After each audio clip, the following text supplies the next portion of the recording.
At almost 80 years old, Pete Mahovlich is finally addressing the allegations that have followed him throughout his career. And for him, some of it is true. The towering 6'5" hockey legend has carried the weight of being labeled a mischievous fool for decades, a reputation that overshadowed one of the most remarkable careers in NHL history. But how did a player seen as a troublemaker become a 4-time Stanley Cup champion? And what is the heartbreaking story of loss that truly defines his later years? Pete Mahovlich was always living in a shadow. Despite his imposing frame and incredible talent, he was nicknamed Little M because he was the younger brother of hockey legend Frank Mahovlich, the Big M. This nickname would prove prophetic, as Pete would spend much of his career fighting to step out from behind his own larger-than-life persona that often worked against him. His path to stardom was far from smooth. Drafted second overall by Detroit in 1963, Mahovlich struggled for 4 seasons, bouncing between the NHL and minor leagues. He couldn't secure a permanent spot in Detroit, spending time with the AHL's Pittsburgh Hornets. "Things never transpired the way I wanted in my 3 years in Detroit," he would later reflect. Everything changed on June 6, 1969, when Montreal general manager Sam Pollock traded for him.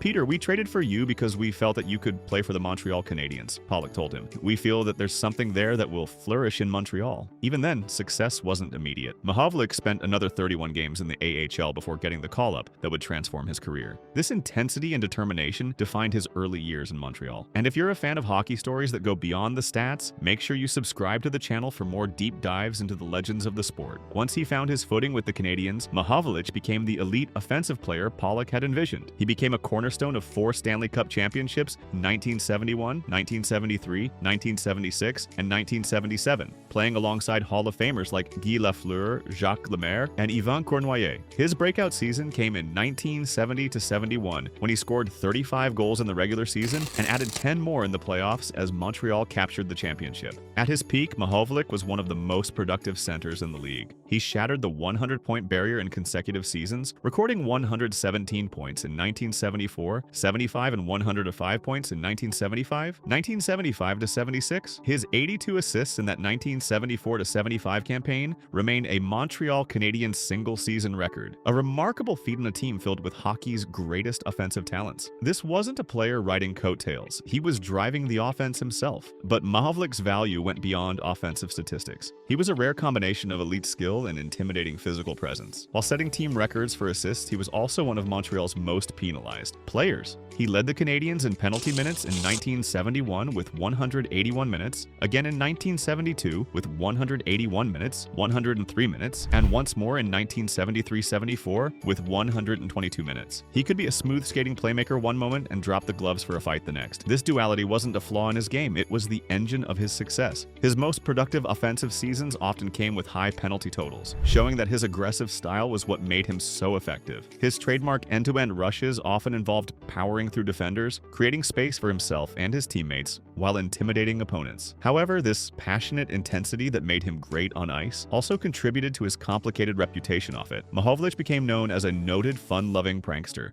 whose charm was as memorable as his 6'5" frame was intimidating. Ken Dryden described him as easygoing, joyful in his famous hockey memoir, The Game. The most famous story involved legendary hockey writer Red Fisher. In Chicago Airport, Mahovlich snuck up behind the engrossed journalist, lit the bottom of his newspaper on fire, and cheerfully yelled, "There's hot news, Red," as the flames climbed. The fact that Fisher remained his friend showed Mahovlich's charismatic ability to push boundaries without destroying relationships. But there was a darker side to his behavior that occasionally crossed professional lines. The most serious incident was a hotel brawl with a Canadiens roommate that was violent enough to leave Mahovlich himself needing 23 stitches. This wasn't just playful pranking. It revealed a recklessness that could have real consequences. This public image had a lasting impact on his professional legacy. While it made him beloved and memorable, it also served to hide the true magnitude of his achievements. The narrative of the prankster often overshadowed his elite playmaking abilities. Red Fisher, the target of his most famous prank, would later call Mahovlich the most underrated Montreal Canadian of all time. Fisher's reasoning was direct. Pete's image as a mischievous fool put off some fans. His achievements were sometimes eclipsed. If Pete Mahovlich represented joyful improvisation, his coach Scotty Bowman was the complete opposite. Bowman was a tactical genius who was always 3 or 4 moves ahead of the opposition, but his personality was described as abrupt, straightforward, cold and abrasive, sometimes obnoxious. His single goal was winning, and he motivated players through constant challenges. The collision between these personalities was inevitable. Their different approaches are perfectly captured in one legendary story. After being fined $100 by Bowman for missing curfew, Mahovlich went to pay his coach. Instead of handing over the money, he presented Bowman with $200, grinned, and said, "That's for the next time, Scotty." It was passive resistance wrapped in humor, showing the gap between their worldviews. This philosophical divide affected their on-ice relationship. Bowman valued control and systematic play above everything else.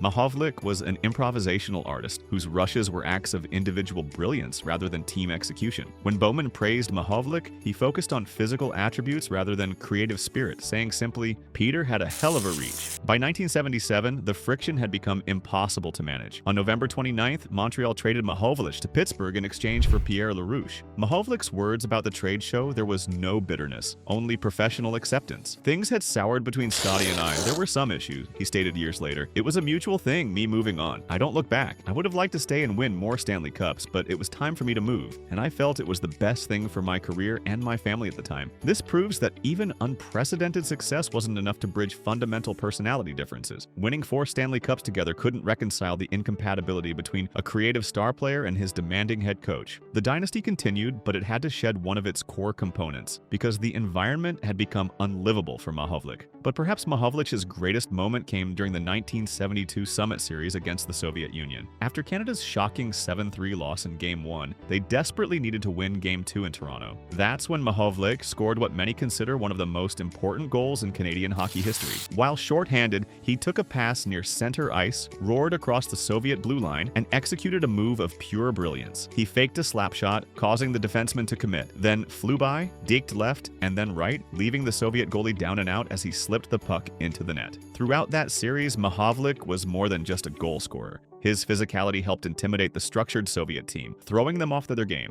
During the chaotic games in Moscow, where biased officiating nearly caused a riot, Mahovlich was one of the key players working to calm his teammates. He even led Canadian players onto the ice to rescue their controversial manager from Soviet police. But Mahovlich's most profound contribution came in the series' final seconds. After Paul Henderson scored the winning goal with 34 seconds left in Game 8, the Canadian bench erupted in celebration. While his teammates piled on Henderson, Mahovlich did something remarkable. He broke away, skated toward the dejected Soviet goaltender Vladislav Tretiak, and gave him 2 gentle, respectful taps on the pads with his stick. Years later, Mahovlich explained his thinking. "We talk about the series having been society against society, democracy against communism, and all the rest of it. But in my mind, at the time, all that we were on the ice, all of us were hockey players. Sure, Tretiak was in the Russian army, but he didn't want to be a political symbol, nor did his teammates, nor did we. He was a hockey player just like us." Then came the devastating personal tragedy that would overshadow everything else. On June 12, 2008, while Mahovlich was in St. Catharines, Ontario for a golf tournament, thieves broke into his parked car. They smashed the driver's side window and stole items that had been carelessly left in the cup holder. What was taken wasn't just jewelry, it was the physical history of his entire hockey career. The thieves made off with 3 irreplaceable items: his 1972 Summit Series ring, the symbol of his heroic performance for Canada,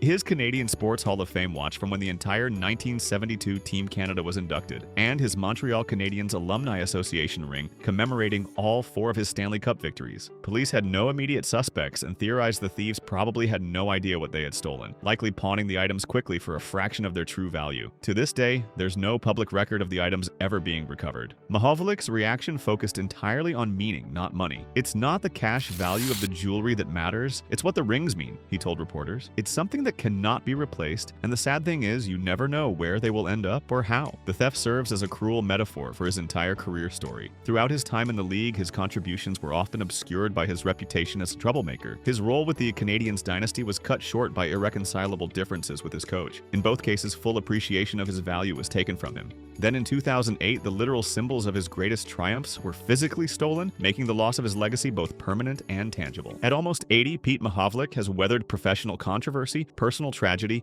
and decades of being misunderstood. Despite everything, his legacy as a champion remains undeniable.